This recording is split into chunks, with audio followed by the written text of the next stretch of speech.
Canada की तरफ से बहुत ही अच्छी अपडेट है आप सभी लोगों के लिए, सबको खुश करने वाली अपडेट है। कनाडा विजिटर वीज़ा हो गया, स्टडी वीज़ा हो गया, सबके लिए मैं कहूँगा कि ये गुड न्यूज़ है। ठीक है, बहुत लंबा समय हो गया बैड न्यूज़ देखते देखते, बट आज मैं आपको गुड न्यूज़ है जो बताने वाला हूँ।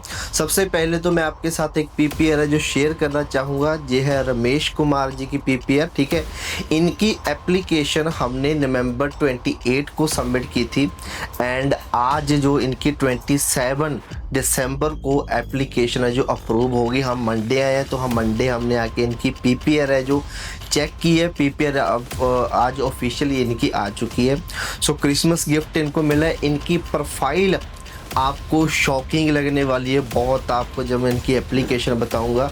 और पासपोर्ट स्टैंपिंग का कितना टाइम लगता है, ये रिसेंटली पासपोर्ट स्टैंप को करा रहे हैं, ऐसी पीपीआर आ रही है, ये सारी चीज़ें मैं आपके साथ डिस्कस करूंगा, गुड न्यूज़ डिस्कस करूंगा। सो एक बार इनकी प्रोफाइल जरूर देख लेना। पहले तो इनकी 4 रिफ्यूजल्स थी। ठीक है, 2 इनकी स्टडी वीज़ा के ऊपर रिफ्यूजल थी, 2 ही इनकी होटल बुकिंग के ऊपर रिफ्यूजल थी। और हमने भी इनका होटल बुकिंग के ऊपर इनका वीज़ा अप्लाई करवाया। और अब मैं कहूँ कि अगर इनके पास कोई ट्रैवल हिस्ट्री बढ़ गई थी या फंड बढ़ गए थे, ये सारी चीज़ें मैं आपके साथ समझाना चाहूँगा। कोई ऐसी स्ट्रॉन्ग ट्रैवल हिस्ट्री नहीं थी, ओनली दुबई ये ट्रैवल थे। ठीक है, दुबई तो आपको पता है कि जाना चाहे ना जाना एक बरोबर है। ठीक है, ओनली दुबई ट्रैवल हिस्ट्री थी इनकी। हमने इनका प्लान बनाया था, एक हमने इनका अजरबैजान कंट्री है वहाँ का मैंने पहले वीज़ा लिया जो यूरोप के पास पड़ती है। उसका वीज़ा लेना कोई इतना ज़्यादा मुश्किल नहीं है। सो वीज़ा लिया मैंने उस कंट्री का, वहाँ पे बिल्डिंग सारी यूरोप की है, यूरोप के अकॉर्डिंगली रूल्स हैं। तो मैंने जो आइटनरी बनाई वो ये बनाई थी कि पहले 10 दिन ये अजरबैजान में रुकेगा, उसके बाद फिर ये 15 दिन कनाडा में रुकेगा। तो इस हिसाब से फिर कनाडा से डायरेक्ट ये है इंडिया वापस आएगा। ये मैंने इसकी आइटनरी बनाई थी। सो और भी सारी चीज़ें मैं आपके साथ डिस्कस करना चाहूँगा। रमेश कुमार जी मैरिड है, इनका स्पाउस है बट बेबी कोई नहीं है। सो स्पाउस के साथ मैंने एप्लीकेशन क्यों नहीं लगाई, क्योंकि फिर इनका टाइज टू इंडिया स्ट्रांग नहीं था। अगर स्पाउस के साथ इनकी फाइल लगाता मैं तो टाइज टू इंडिया, पीछे तो इनका कुछ रहा ही नहीं इंडिया में, राइट, कोई फैमिली टाइज रही ही नहीं। अगर बच्चे होते तो भी मैं स्पाउस के साथ लगा सकता था। तो ये ध्यान दें, अगर आपके बच्चे हैं तो आप स्पाउस के साथ अप्लाई करें, अगर बच्चे नहीं हैं तो कभी भी स्पाउस के साथ मत अप्लाई करें, फिर सिंगल अप्लाई करें। अब इनकी जॉब और बिजनेस की मैं बात करता हूँ। जो इनकी जॉब और बिजनेस है, इनकी बिजनेस थी। ठीक है, इनकी कोई कारपेंटर की ऐसा कुछ बिजनेस था एंड उसके बाद इनकी वाइफ का बुटीक का बिजनेस था। मदर का बिजनेस भी हमने कॉन्फेक्शनरी शॉप का दिखाया और फिर फादर का हमने इनका डेयरी फार्म का दिखाया। सबकी आईटीआर लगाई हमने फाइल में, सबकी आईटीआर, वाइफ की, मदर की, फादर की। तो टोटल एनुअल इनकम हम 20-25 लाख तक लेकर गए। और फंड कितने थे इनके पास, यही कुछ 8-9 लाख फंड थे इनके पास। ठीक है, कुछ ज्यादा फंड नहीं थे।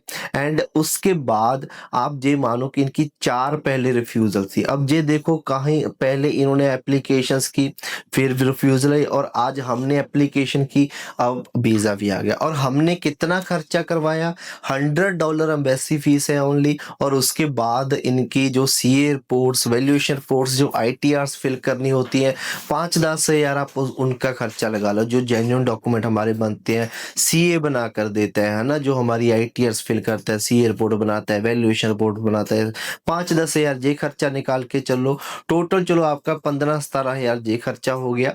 सो उसके बाद हमारी फीस ले लो जी, हम कोई कौन सा 50 हज़ार लाखों में कोई फीस नहीं लेते, हमारी भी छोटी सी फीस होती है। सो टोटल मिलाकर मैं कहूँगा कि जी इनका वीज़ा कितने पैसों में आया, यही कुछ 30-35 हज़ार में इनका कनाडा का 10 साल का मल्टीपल वीज़ा आया है।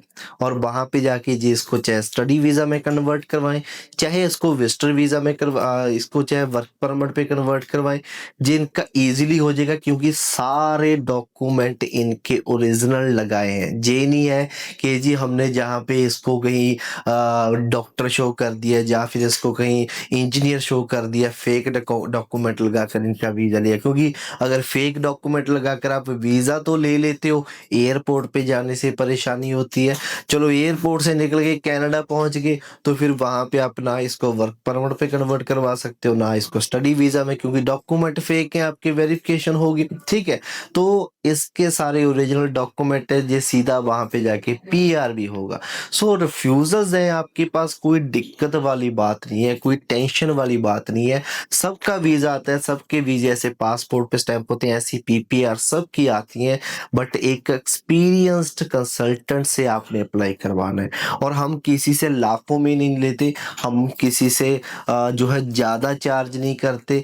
जीसी की लॉगिन आईडीज़ हम क्लाइंट तक को देकर रखते हैं, ए टू जेड एप्लीकेशन हम क्लाइंट्स को देकर रखते हैं, क्योंकि हम जेन्युइन कंसल्टेंट हैं, हम लाइसेंस लेकर काम करते हैं, हम जीएसटी टैक्स पेयर हैं, हमारा यहीं पे घर है, यहीं पे हमारा ऑफिस है, हमने आप ही लोगों के बीच रहना है, हमने जहाँ से भागना नहीं है। सो हम वैसे कंसल्टेंट नहीं है। सो आपके सामने है। सो ये सारी चीज़ें हम आपको प्रूव करते हैं, इनकी वीडियोस हम रेगुलरली इंस्टाग्राम पे डालते हैं, जिनका वीज़ा आता है।